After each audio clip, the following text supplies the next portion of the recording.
Ako po, mukhang legit ang sinasabi ni President Trump na very dangerous ang naging deal ng Canada at ng UK dito sa China dahil ang Poland po ay nagsalita na ang mga Chinese cars daw na nagkalat sa kanilang bansa ay mga rolling spy devices. Para po sa konteksto nating reaction video, panoorin po natin yung video to. Pero bago po ang lahat, huwag niyong kalilimutan na mag-subscribe dito po sa ating channel para updated kayo kapag po naglalabas tayo ng ganitong reaction video. Simulan na po natin to.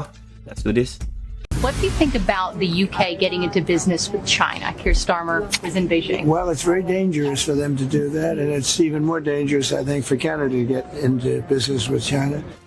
Diba yan po ang warning ni President Trump na very dangerous daw ang pakipag-deal ng Canada at syempre ng UK. At yung nga po, nauna na po nakipag-deal dito yung Canada. Diba? At yung nga, ang deal po nila ay pagmamanufacture ng mga EVs o mga electronic vehicles na mula po sa China. Kaya po nagkalat na rin po ang mga EVs dyan po sa Canada, no? Yung nagaling po ng China. Ito po, no? Pakinggan na po natin to at basahin natin mula po kay Nario Nawal dito po sa X. Poland Chinese cars are rolling spy devices. Canadian premiers agrees. Ayan po, malinaw na malinaw. Sinasabi po dyan, di ba? Poland Defense Ministry calls Chinese vehicle a confirmed threat, not just potential risk, no? Confirmed threat, no? At confirmed na banta daw po ang mga Chinese vehicle, hindi lang po potential risk. These cars are packed with sensors and electronics that could be quietly mapping military installation and collecting data on troops movement. Grabe po yun, no? Talaga pong minamap daw po pala ng mga EV na galing po ng China ang mga military installation at collecting data on troops movement. As Chinese brand like BYD and MG flooding Poland's auto market, defense officials are realizing that rolling surveillance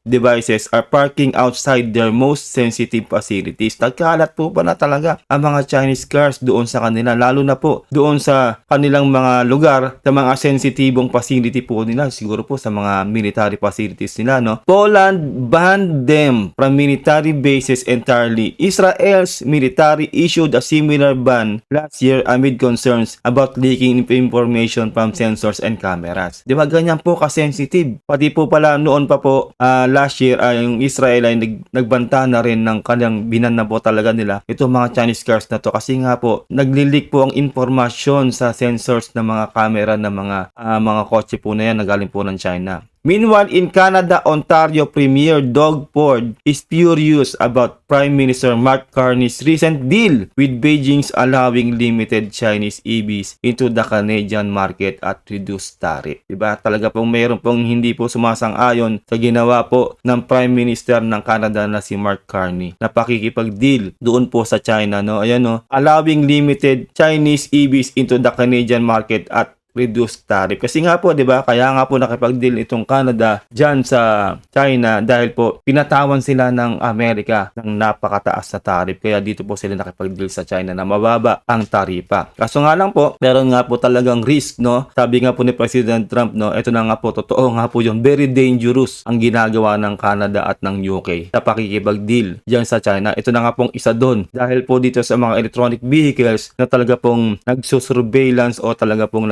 spy sa kanilang mga sensitibong lugar at military bases, no? Ford warned it would facilitate Chinese espionage. Diba? Ganun po katindi. When you get on your phone, on your cell phone, it's the Chinese that are going to listen to your telephone conversation. Grabe. Ganun po katindi, no? Poland basically figured out that letting Chinese cars cruise around military bases like it handling out all access pass with cameras attached. Diba? Ganun po katindi. Kaya po, para sa akin, no, hindi po talaga katiwa-tiwala na magtatrust po itong mga bansang to, lalo po ang Canada at ang UK. Dito po sa mga deal na to, lalo po sa galing po yan sa China, lalo po yung mga, mga electronic vehicles nila, na yung nga po nag-i-spy nga po. Confirm po yan. Sabi po dito, no, hindi daw po yan, hindi po yan potential risk. Yan po ay confirmed threat. Yan po yung nabasa natin dito. Confirmed threat po yan. Poland's basically figured out that letting Chinese cars cruise around military bases is like handling out all access passes with cameras attached. Diba? Ganun po katindi. Parang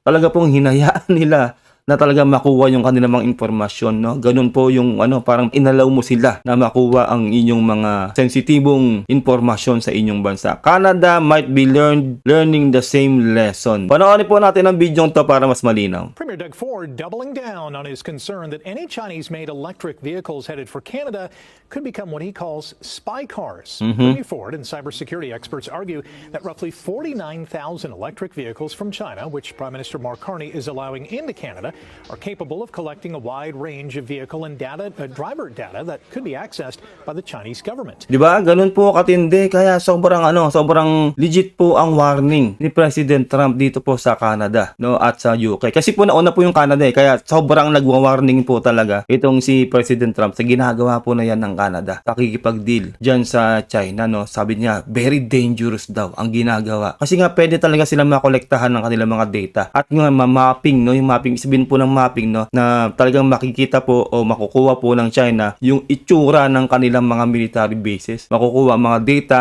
mapapakinggan ng kanilang conversation, at yun nga, dahil may camera po yung mga Chinese cars na yan, mabibidyohan na po o mabibigyan na rin po ng matinding litrato. Makukuha po ng China ang mga impormasyon na yon, at pwede pong mapagplanuhan niya ng China na kung paano sila sakupin. Malalaman po lahat ng mga masaselang impormasyon ng China dahil nga po meron din po yung meron pong mic yung mga mga Chinese cars na yan. Could be accessed by the Chinese government.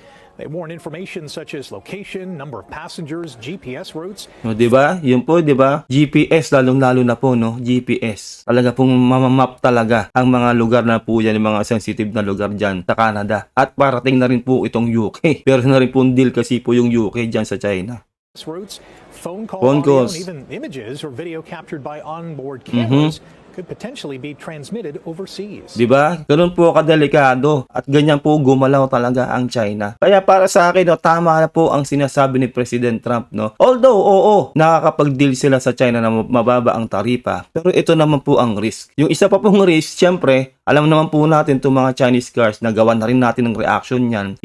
Mag-backtrack pa lang kayo sa aking reaction, no, sa ating video rito, sa ating channel. Pati po ang Russia na mismong kaalyado ng China ay nagrereklamo po sa kanilang electronic vehicles na galing ng China kasi po tumitirik, no, lalo po pag nalamigan lang ng onte, tumitirik po ang mga Chinese cars doon sa Russia. Kaalyado na po nila yun, nagrereklamo ha. Lalo na po sa Canada, malamig din po sa Canada. Ganyan din po kasasapitin ng mga Canadian citizen. Kapag po talaga nag-boom itong Chinese vehicle sa Canada, bukod po doon sa makukuha na nga po sila ng impormasyon. Kaya po, itong Poland ay nag-iingat na talaga, no, binan na po ang karamihan sa mga Chinese vehicle doon sa Poland. At nagwaring na rin po pala ang Israel, no? Ang Israel ay last year pa po nag-ban na rin ng mga Chinese vehicle dahil ganun nga po, nag-i-spy po ang mga Chinese vehicle sa kanilang mga military bases. Overseas.